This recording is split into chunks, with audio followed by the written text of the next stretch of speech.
Did you know that people in positions of power are more likely to take an extra biscuit from a shared plate? Or that drivers of high-status cars are 4 times more likely to cut you off at a pedestrian crossing? These aren't just quirks of personality. They're symptoms of a hidden influence. It sounds trivial, doesn't it? Almost a bit silly. Who really cares about one biscuit or a moment of impatience on the road? But this tiny observation, this seemingly insignificant act, reveals a profound and larger truth about human nature.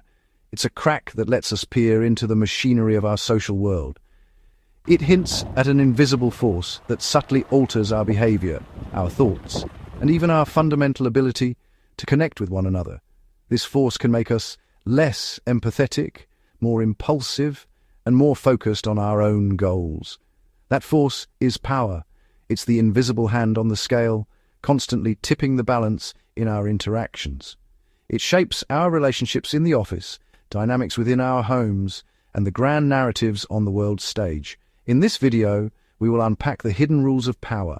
We'll explore the psychology of how it changes the way people think, feel, and act, often without them or us ever noticing. When we hear the word power, we instinctively picture monarchs on thrones, CEOs in boardrooms, and heads of state at podiums. We think of it as something grand, distant, and reserved for the few. But power is far more common and far more personal than that. It lives in the quiet authority of a teacher in a classroom, in the decision-making at the kitchen table, and even in the simple, everyday act of holding the TV remote. It's present in the person who speaks most in a meeting and the one who listens.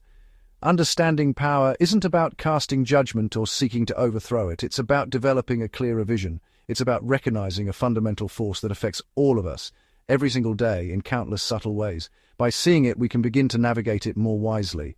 We make hundreds of choices every day. What to wear, what to say, what to prioritize. But have you ever stopped to think about the invisible force that shapes those choices? Not just for you, but for everyone around you. It's a concept we all understand intuitively, yet it can be difficult to define. So, what is this thing we call power? At its most fundamental level, it is the ability to influence the world around you. It's the capacity to make things happen that wouldn't happen otherwise, to direct resources, to shape the choices and actions of others, and to bring about a desired outcome. Think of power as a tool. It can be a key that unlocks potential, a lever that moves obstacles, or a compass that sets a new course. A single decision, a single action, can ripple outward with surprising force, affecting a team, a family, a community, or even an entire country. We see it everywhere. A manager assigns a project, setting priorities for their team. A parent sets loving limits, shaping a child's understanding of the world. A respected colleague's opinion sways a group decision, not through authority, but through trust. And if power is the tool, then control is how you choose to wield it. It's the practical application, the how. Control can be gentle and supportive, coordinating people toward a shared success, empowering them to do their best work. Or it can be rigid and tense, a tight grip that stifles creativity and misses the subtle, important shifts in the road ahead. But power isn't just about formal authority, titles, or bank accounts. It takes many forms. There is the power of expertise, where deep knowledge earns you influence.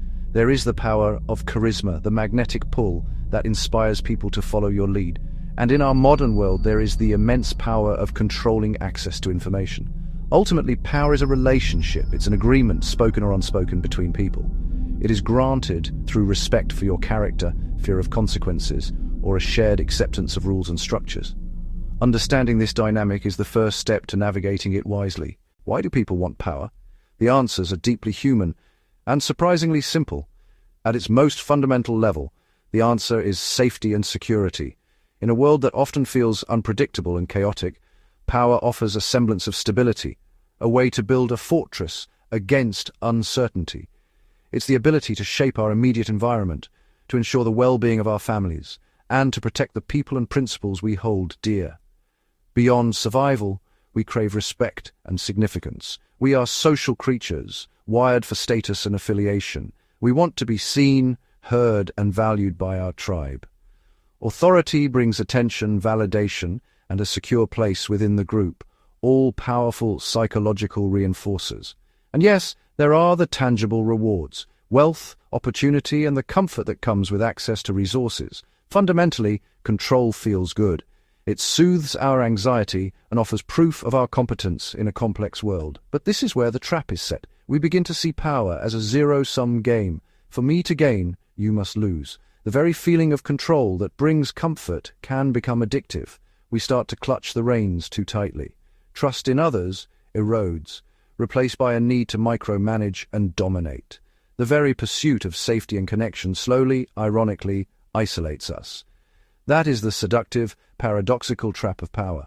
Wanting it is natural, even necessary. The real work is learning how to hold it lightly and when to let it go. However, having power doesn't just change circumstances, it shifts how the brain works. Authority brings surges of testosterone and dopamine, confidence and reward. We feel optimistic, focused, decisive. That helps leaders lead. But power can act like blinkers, narrowing perspective. Confidence can slip into overconfidence. Advice goes unheard, dissent is unwelcome. The world shrinks into echoes, uncertainty fades, and learning with it. Risk appetite rises, sometimes for the better. Unchecked, it turns reckless. Worst of all, empathy dims, goals eclipse people. For example, meet Sarah, a newly promoted manager. A natural collaborator, she listened and gave credit. Her team felt valued, creative, motivated. She saw herself as a supporter.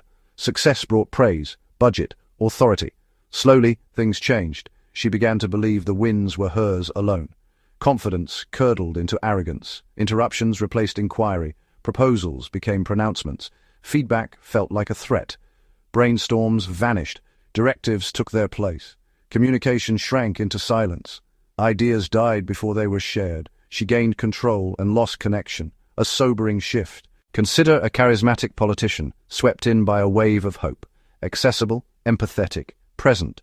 Power's machinery closes in, schedules tighten, spontaneity fades, optics rise. A bubble forms, perspective distorts. Praise flows inward, dissent is screened out. Policies tilt to power, not people. Criticism is treated as threat. Control tightens, public trust erodes, division spreads. A prisoner of the very power they sought. Hope demands proximity. Power must keep listening.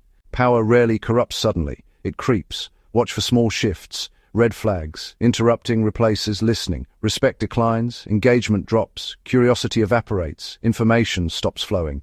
Punishment outweighs error. Fear spreads. Ego over truth. Yes, men rise. Critics are sidelined. Paranoia protects power and not people. The negative effects of power aren't inevitable. 1. Keep truth-tellers close and invite their honesty. Make it a habit. 2. Cultivate curiosity. Ask why and how do you know. Challenge assumptions. Seek disconfirming data. 3. Break your bubble. Meet people unlike you. Practice proximity to reality. 4. Share control. Delegate real decisions. Share credit. Accept responsibility. 5. Regulate emotions. Pause, breathe, track patterns. Power is a river, neutral by nature. Left unchecked, it divides. Well channeled, it brings life.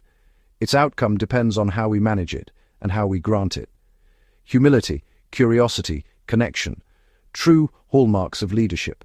A fairer world grows from countless small conscious acts of balance and kindness.